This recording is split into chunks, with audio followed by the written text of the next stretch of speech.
Recurrent abortions. आजकल ऐसा देखने में आया है कि पीरियड्स आने वाले होते और 7-7 दिन पीरियड नहीं आते, पेशेंट टेस्ट करती है तो प्रेगनेंसी समटाइम पॉजिटिव आती है और फिर 10-5 दिनों बाद फिर से पीरियड्स आ जाते हैं। तो इसको हम लोग मेडिकली टर्म में रिकरेंट अबॉर्शंस बोलते हैं कि भाई बार बार पेशेंट कंसीव तो हो रही है लेकिन जो कंसेप्शन है, जो बच्चा है वो टिक नहीं रहा है।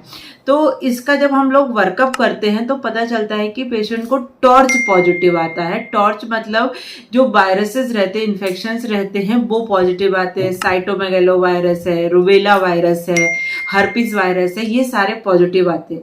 ये वायरस को अपार्ट कर दे तो ऐसे पेशेंट की जो प्रकृति है, आयुर्वेद के हिसाब से पित्त प्रधान में जो स्त्रियां रहती हैं उनमें कंसेप्शन नहीं हो पाता है, उनमें इम्प्लांटेशन नहीं हो पाता है, क्योंकि उनके शरीर में उष्णता बहुत, गर्मी बहुत ज्यादा रहती है। उनको जो पीरियड्स है उनका फ्लो भी बहुत हैवी देखने में रहता है। उनके जो पीरियड्स का ड्यूरेशन है, साइकिल जो रहती है, उनका महीना जो रहता है वो 30 दिन कंप्लीट या 28 दिन ना कंप्लीट करते हुए 20 दिन 22 दिन ऐसे आ जाता है।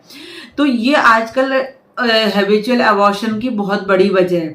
तो इसमें पेशेंट को परेशान होने की जरूरत नहीं है। आयुर्वेद के सिर्फ सामान्य पंचकर्म करके जब हम उनके शरीर में बढ़ी हुई उष्णता को कम करते हैं, उससे रक्त मोक्षण करते हैं, रक्त मोक्षण से दूषित रक्त निकालते हैं उनके शरीर से, और थोड़ी सी दवाइयां और उनके इम्प्लांटेशन के लिए जब उनके गर्भाशय को हम रेडी करते हैं, उत्तर बस्ती के माध्यम से उनकी जो यूट्राइन कैविटी है, जिसमें जो बच्चेदानी की गद्दी है, उसमें अच्छा एटमॉस्फेयर जनरेट करते हैं, तो ऐसे patient with in 3 to 4 month conceive आराम से हो जाते हैं। ऐसे पेशेंट में जिनको 7 बार अबॉर्शन होने के बाद आयुर्वेदिक दवाइयों और पंचकर्म से 8वीं बार उन्होंने 9 मंथ में हेल्दी बेबी को जन्म दिया है, नेचुरल तरीके से, नेचुरल डिलीवरी से।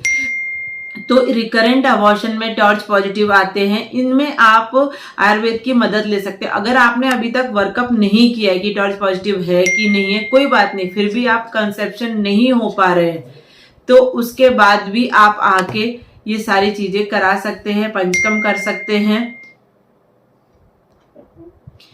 अगर आप डॉक्टर को भी दिखा रहे हैं और आपके डॉक्टर से ऐसे टॉर्च का टेस्ट नहीं करा रहे तो आप सिंपल लैब में जाके ब्लड सैंपल देके टॉर्च टेस्ट करा सकते हैं। उसकी रिपोर्ट आप हमारे साथ शेयर कर सकते हैं, हम आपकी डेफिनेटली मदद करेंगे। तो आयुर्वेद की विधा से आप बहुत फायदा ले सकते हैं, भटकने की जरूरत नहीं है। सिर्फ आपके पित्त को कंट्रोल करेंगे, आपके बच्चेदानी की जो गद्दी है उस पे काम करेंगे, उसका एटमॉस्फेयर अच्छा करेंगे, तो आप डेफिनेटली कंसीव हो पाएंगे और 9 मंथ कंप्लीट करके हेल्दी बेबी को जन्म दे पाएंगे। तो व्हाट्सएप के माध्यम से आप हमसे कांटेक्ट कर सकते हैं, फोन कर सकते हैं, आपकी रिपोर्ट शेयर कर सकते हैं। हम लोग आपको फोन करेंगे और आपको काउंसिल करेंगे। जरूरी नहीं है कि आप इनका इंदौर में होना जरूरी है, आप कहीं भी रह के हमसे बात कर सकते हैं। Thank you. जय श्री कृष्णा।